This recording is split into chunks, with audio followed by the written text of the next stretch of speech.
Good morning. I want to invite you to take part in a readathon.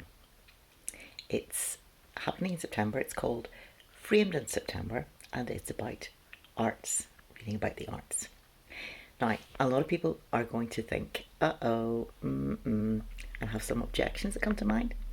I have tried to be helpful and think of a lot of them. I've got about 7 or 8, and I've got responses to them, things that may be helpful to help you to take part if this sounds interesting, but you kind of think, not sure if that's my wheelhouse. So I hope this video is going to help you to take part in September. I am a co-host, and this year I am the very last to actually make this announcement video, and that is because I've recently moved house, so there's been a bit of a radio silence on my videos and YouTubes. But the delay does not mean that I'm not looking forward to this event. I love it. I love reading about the arts, and I think there's a lot of fun ahead of you. Those who took part last year made a whole lot of videos, and I linked them into a list, which I'll put the details below, because you will see what fun we had. And it's incredibly simple to take part. So if you've any objections that you think, it might not be for me, or I might not be able to do it, I need to put on speech marks, do it. Keep watching. I dare you to keep watching and see if I come up with your objections and give you some handy hints to get around them. Okay, I'm going to look to one side sometimes because I've written down some things so I stay on track and this does not become an 8-hour discussion about art. So let's see. Here is a simple art readathon challenge. Read one book about a creative person or one of the arts, an art form. And here come the first few objections I've thought of. I don't live near a good library. I don't have art books, or I don't normally read about art. It doesn't really interest me. Thank you very much.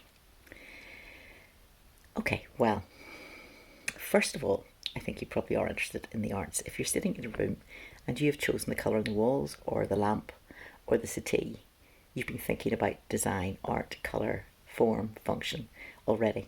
And we're thinking of arts in a really broad way that most people engage with.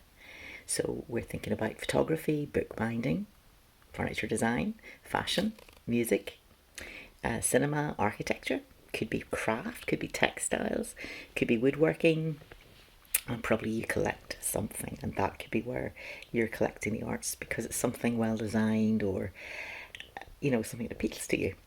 So yes, for this art readathon, you can read a book about guitars or collecting stamps, which are small pictures, beautifully designed, or, for example, a book on storing and displaying ceramics. If that's your thing, that's fine. That fits in art. Read one book. And of course, immediately you're going to realise that the benefit of this is that most books on the arts have lots and lots of pictures, so it's a fast read, okay?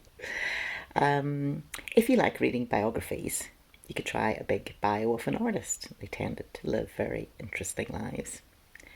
If you like history, maybe you could read a book about art as propaganda.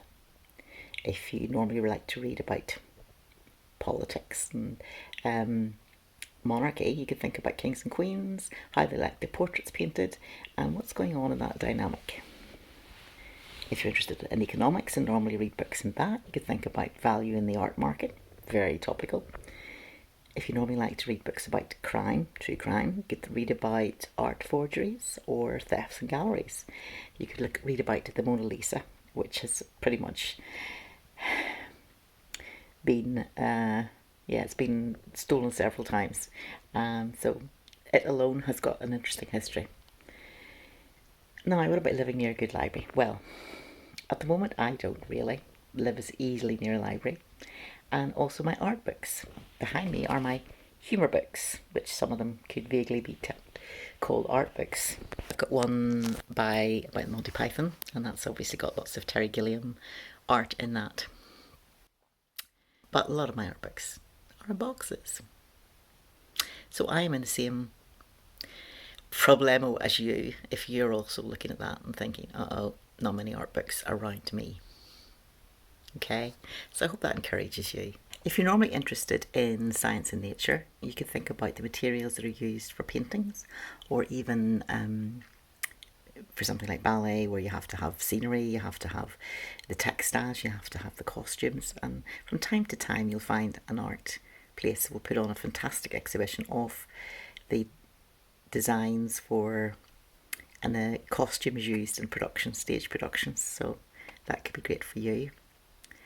And here's, let me just put these words into your mouth, another objection about this whole art readathon, okay? You may have thought of, why would I want to read a book about art, and how can words on a page tell me about something that's 3D and moving, like dance or opera, or what about that? And that is the second part of the challenge for Art Readathon. The second challenge. There only are two, and then there's an optional one, which I'll tell you about in a moment. But this second one is to go and see art. Go and see a performance, go and see a play, go and check out a gallery display near you.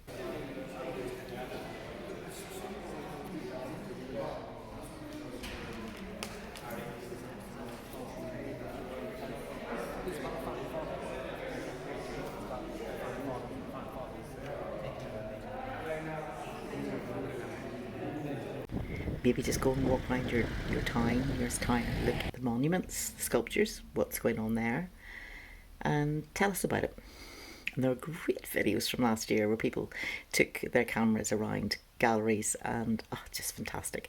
So I really recommend the list of videos from what happened last year. Now let's see what's coming up next. Right, a whole lot of objections. Have you got any more left? Okay, let's think about those. You might say, I know nothing about art. There's a whole series of books called Very Short Introduction to series, and that includes art and different forms of art. You could get a second-hand book about art history. You could get something, if you could make a trip to any art shop or second-hand bookshop, you'll find they've got sections on the arts. Another objection, I don't have time. Well, maybe could you listen to an audiobook? Maybe even objection, and for you it's hard because you're dealing with small kids, and I just want to say kids' books are fantastic for putting in pictures and text, and you could read one, tell us about it and how the picture's helping the story. Maybe you could do online streaming if you can't get to cinema, to watch that at home and think about how the films are communicating and telling the story. And finally, the optional challenge. This is to make something. Now this is where the biggest argument comes in, the biggest objection, and I often hear this in any art form. The minute you say to people to be creative, suggest they write something or whatever, they will say, I'm no Picasso. And I just want to say that none of us had the advantages of Picasso. He was the son of an artist, the son of not a guy who taught art. He lived for many years in Madrid, the capital city of Spain. He would go in and spend ages drawing and copying them from the masters.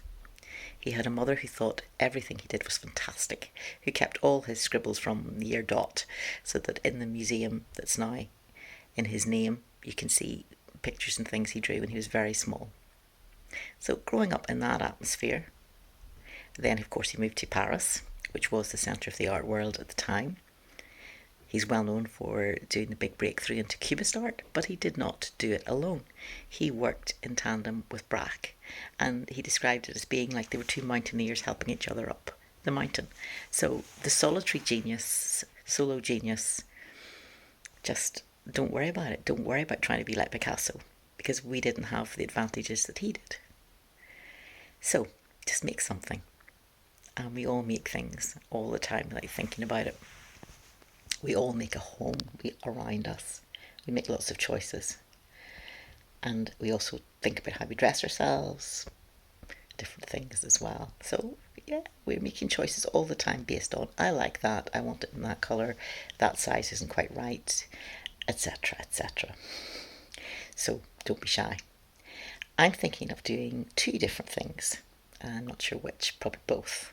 One is to take postcards and modify them slightly, write something on the back and send them to a friend. And the other thing I'm thinking of doing is I'm really interested in music and films and silent films, because silent films weren't silent, they always had music accompanying them. and I'm planning to take an old silent film and choose a different range of music to play alongside it. So those are the things I'm thinking of doing for the Art Readathon. And from last year, I have lots of recommendations of books, and I encourage you to have a look at that and look at what we did last year, but definitely to take part. And I really hope this video has made it seem more simple, more in your wheelhouse, and something that's you're already doing, it's part of your life. So I hope to see you at Framed in September, the Art Readathon, and please put the hashtag Framed in September on any video you do so that I can pull together a list of those videos made this year. Thank you, and I hope you take part.